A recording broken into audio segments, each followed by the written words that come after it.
Hi, I am Lou. John? Welcome to our series of short sayings and kind of encouragements and wisdoms. We call it bottled wisdom. Bottled wisdom. Bottled wisdom. Yes. And we just take a statement and we kind of talk about it. Obviously, we go into this in much more detail on the website itself, so do come and join us. But So this is a potted version. it is indeed. So this is the statement. We talked in the last video about confronting your drunk and not pouring petrol on a fire.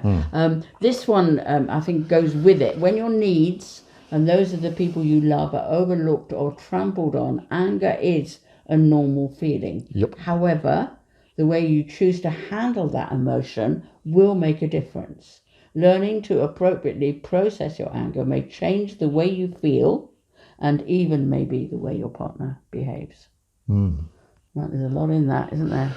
There is a lot in that. I think anger is an appropriate feeling here. You know, and I mean, it was a lot of saying about, you know, nobody makes you angry, but there's certainly people that make it much easier for you to make yourself angry. You know, and drunks are very good at that. Yeah. They're extremely good at that. I say that as an ex-drunk.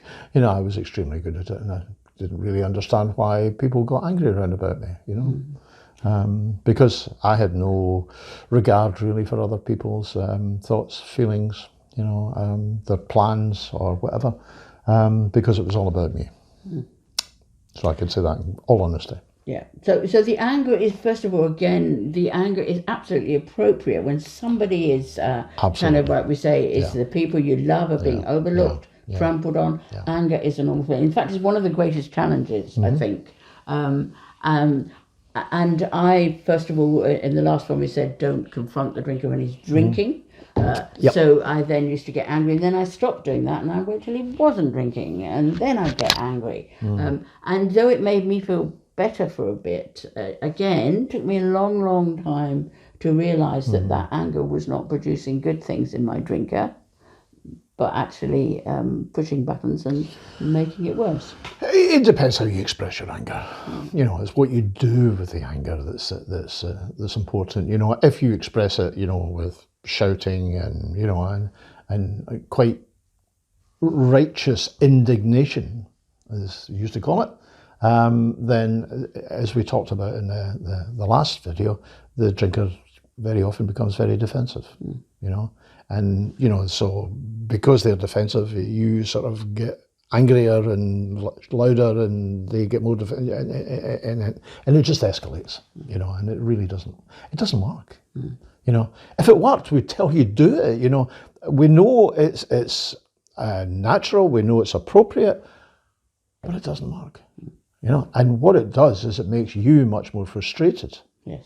It makes you much more anxious, and it makes you feel much more powerless. You know, and that's the problem with it. And to be fair, I think whether somebody's drinking or not, in a relationship, if you're trying to get someone to change, certain personalities, if you get mad at them, might change. But generally, that anger does not land very well in people's psyches. People are not very good at coping with anger, and I think because a drunk is very feeling very ashamed inside and sensitive. Yeah, there's a lot of shame. There's you know, a lot of sort of guilt in there, you know, and even although the drunk is trying to deny it and is trying to push it down and trying to ignore it, you know, and hoping it'll go away, those buttons get pushed, you know, and if they're drinking to avoid the shame and the guilt, then, you know, then obviously we're setting up a scenario where they're more likely to drink. Now, we know you need to express your anger, and again, we encourage you to begin to open up to people that you're safe to do that with. Absolutely, to tell them how you feel, to get on the forum. We have a forum in Bottled Up, and if you're really frustrated, we usually say, just say what you're doing first, and just say, I'm just venting here. I just need to say how disappointed and angry I am again. But what I would say is use your anger as fuel.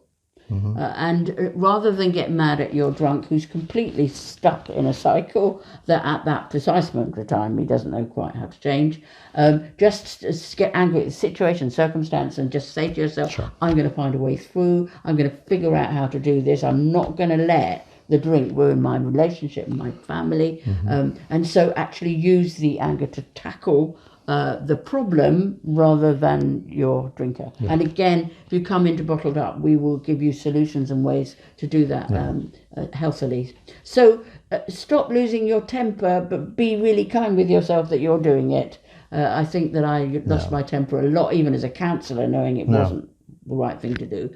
I gradually learned to do it better. So be kind to yourself, understand why you're doing it, don't give yourself a lecture because you're doing it, but try and find different ways of handling it. And there are different ways. We'll talk about that. Yeah. So blame dumping isn't really very helpful. Yeah. So again, come and join us, listen to these videos, but also here we totally get what's going on, and we really understand how difficult this journey can be. Okay. Thanks for listening. Bye-bye. Bye-bye.